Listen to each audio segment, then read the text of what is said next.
Itu ilustrasinya. Baik, silakan untuk pemohon.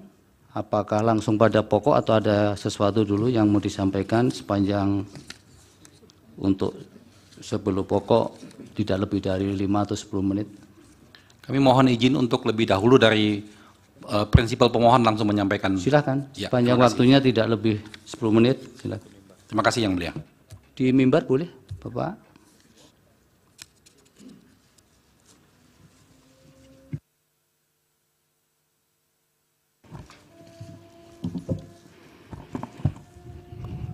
Assalamualaikum warahmatullahi wabarakatuh. Yang Mulia Hakim Mahkamah Konstitusi, hari ini adalah sebuah momen yang sangat penting dalam sejarah kita. Kami berdiri dengan penuh rasa hormat di depan Mahkamah Konstitusi untuk menyampaikan sebuah situasi yang mendesak dan kritis, serta memerlukan pertimbangan mendalam dan keputusan yang bijaksana. Bangsa dan negara kita ini sedang berada di dalam titik krusial, sebuah persimpangan yang akan menentukan arah masa depan kita.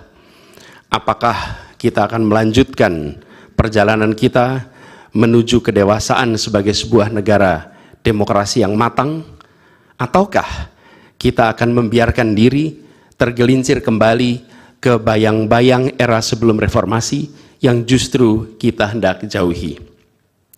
Kita dihadapkan pada pertanyaan-pertanyaan fundamental yang menentukan, apakah Republik Indonesia yang kita cintai ini akan menjadi negara yang menghargai dan memperjuangkan konstitusi sebagai pilar tertinggi demokrasi kita atau rule of law? Apakah kita akan mereduksi konstitusi menjadi sekedar alat untuk pelanggengan kekuasaan tanpa pengawasan, rule by law? Kita harus memutuskan apakah kita akan menjadi negara yang mengakui dan menghormati hak setiap individu untuk menentukan pikiran dan menyuarakan pilihannya secara bebas dan independen yang merupakan esensi dari demokrasi, atau kita justru berpaling dari prinsip tersebut dan memilih di mana suara oligarki diberi prevalensi, mengesampingkan kesejahteraan umum dan mengabaikan kepentingan nasional yang lebih luas. Ini adalah saat di mana kita harus menentukan komitmen kita terhadap nilai-nilai demokrasi, kedaulatan hukum, hak asasi manusia. Ini adalah waktu untuk menunjukkan bahwa Indonesia adalah bangsa yang besar.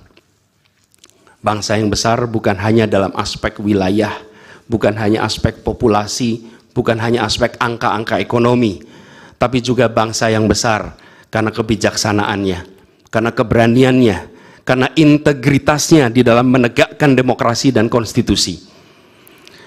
Yang Mulia Hakim Mahkamah Konstitusi, sejak zaman pra-kemerdekaan, bangsa dan negara kita telah menapaki berbagai persimpangan krusial yang menentukan arah dan nasib bangsa Indonesia. Tidak semua keputusan-keputusan yang dibuat adalah keputusan yang tepat. Sebagian adalah keputusan yang tidak tepat. Dan itu dicatat di dalam sejarah kita. Semua yang terlibat dicatat sebagai bagian dari perjalanan sejarah Indonesia. Karena itu, saat yang berharga ini, kita juga dihadapkan pada kenyataan yang sama. Peristiwa yang sedang berlangsung hari-hari ini akan menjadi bagian dari catatan sejarah perjalanan Republik kita, sebagaimana perjuangan kita sejak pra-kemerdekaan. Ini adalah saatnya bagi kita di persimpangan yang kritis ini untuk mengambil pelajaran dari sejarah, berdiri dengan keberanian moral dan intelektual untuk menentukan masa depan kita dengan keputusan yang akan memperkuat pondasi demokrasi, memperkuat pondasi keadilan di dalam negara kita. Yang Mulia Hakim Mahkamah Konstitusi, kita telah menyaksikan berjalannya satu babak penting dalam demokrasi kita bulan lalu, yaitu proses pemilihan umum yang angka suaranya telah diumumkan secara resmi oleh Komisi Pemilihan Umum. Tapi perlu kami garis bawahi dan kita semua sadari bahwa angka suara tak mutlak menentukan kualitas dari demokrasi. Tak otomatis mencerminkan kualitas secara keseluruhan. Setiap tahapan proses pemilihan, mulai dari persiapan awal hingga pengumuman, haruslah konsisten dengan prinsip-prinsip kebebasan, kejujuran, keadilan. Dan prinsip-prinsip ini bukan formalitas, ini bukan sekedar ada di teks, tapi ini pondasi esensial yang harus dijaga untuk membangun dan memelihara sistem demokrasi yang sehat, yang stabil, dan yang berkelanjutan. Pemilihan umum yang bebas, jujur, adil adalah pilar yang memberi legitimasi kuat pada pemerintahan yang terpilih, yang bisa membawa kepercayaan publik serta memperkuat pondasi institusi pemerintahan. Tanpa itu, legitimasi, kredibilitas dari pemerintah yang terpilih akan diragukan.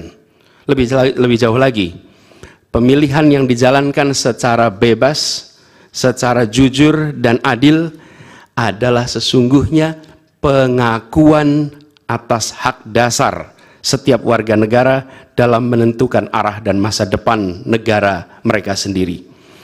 Ini adalah wujud tertinggi dari kedaulatan rakyat, di mana setiap suara dapat disampaikan dan dihitung tanpa tekanan, tanpa ancaman, tanpa iming-iming imbalan.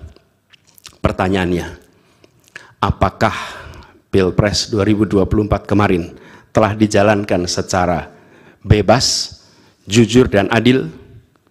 Izinkan kami menyampaikan jawabnya, tidak. Yang terjadilah sebaliknya. Dan ini terpampang secara nyata di hadapan kita semua. Kita menyaksikan dengan keprihatinan mendalam serangkaian penyimpangan yang telah mencoreng integritas proses demokrasi kita. Mulai dari awalnya, independensi yang seharusnya menjadi pilar utama dalam penyelenggaraan pemilu telah tergerus akibat intervensi kekuasaan yang tidak seharusnya terjadi. Di antara penyimpangan yang kita saksikan adalah penggunaan institusi negara untuk memenangkan salah satu calon yang secara eksplisit tidak memenuhi kriteria yang ditetapkan.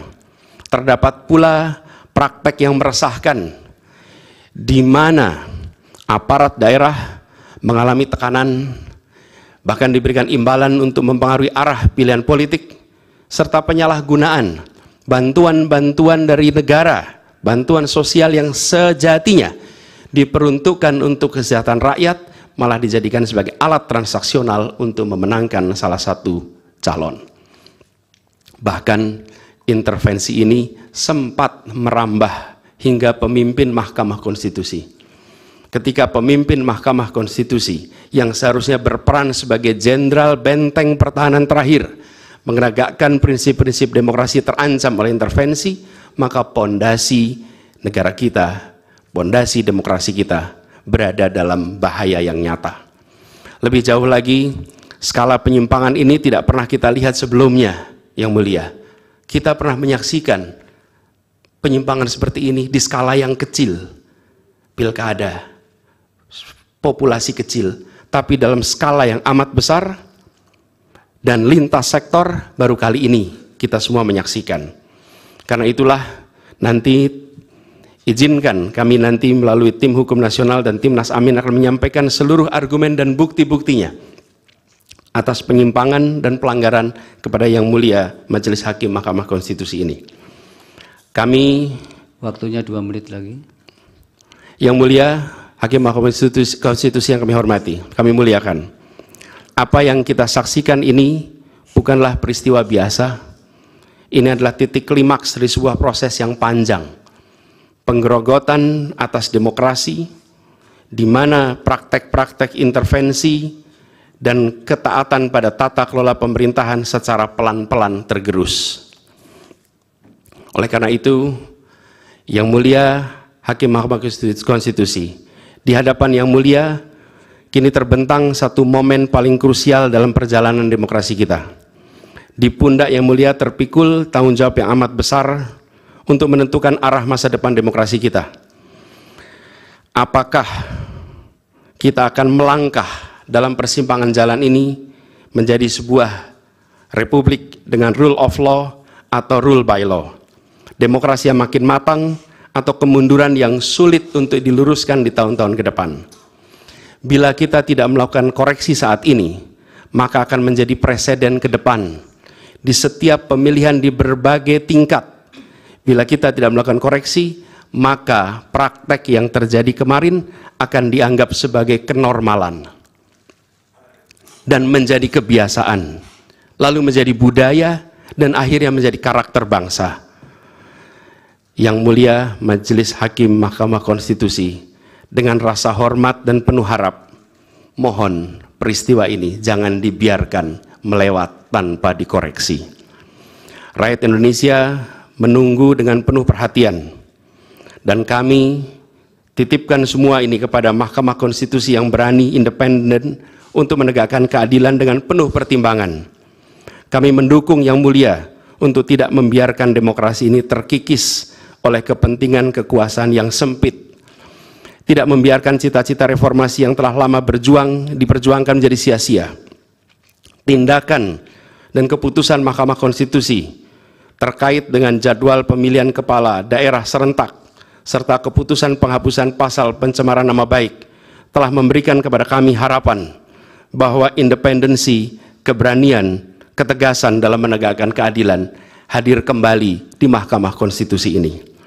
Kami mohon kepada Hakim Konstitusi yang kami muliakan untuk menerapkan kebijaksanaan dan keadilan dalam setiap keputusan perkara yang kami ajukan, menjadi penjaga yang teguh atas nilai demokrasi, dan memastikan bahwa konstitusi tetap menjadi panduan utama dalam membangun masa depan bangsa yang lebih adil dan sejahtera. Semoga sejarah mencatat dan menjadi saksi atas dedikasi dan komitmen yang mulia untuk mempertahankan integritas dan martabat demokrasi dan konstitusi kita. Kepada Hakim Mahkamah Konstitusi yang kami muliakan, harapan besar dan tinggi itu kami titipkan. Terima kasih. Assalamualaikum warahmatullahi wabarakatuh. Waalaikumsalam.